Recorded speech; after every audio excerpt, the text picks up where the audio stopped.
I'm focusing on retail in secondaries and tertiary cities. As I said, we might be a niche player in that view, but there is product out, and as Martin said, speed counts.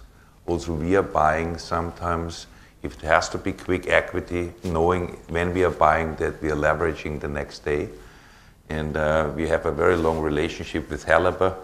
As some banks left the region, we have also to point out that some debt providers in Central Europe just left over the night, more or less, and I had to go back to my investors and saying, there is a different environment now, we have to refinance, and thanks to the Helabas of this world, there was somebody else in the room where we could refinance.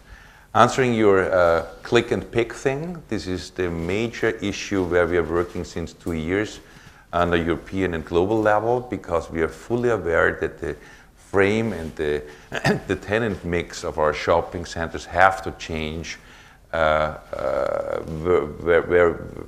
a daily basis, more or less. We have to think always new with pop-up shops and being more convenient centers. And if you look to London, a very good example is the Westfield Centre here in London, where also the restaurant area is doubled in comparison to the former years.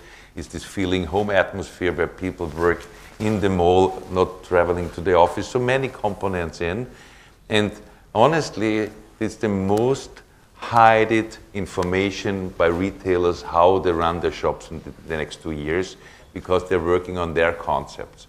A consequence will be that the large tenants, the large anchor tenants, will reduce their space, which is also an option for the operation as the asset manager, that you can bring in some new ideas, but it's a long way to go.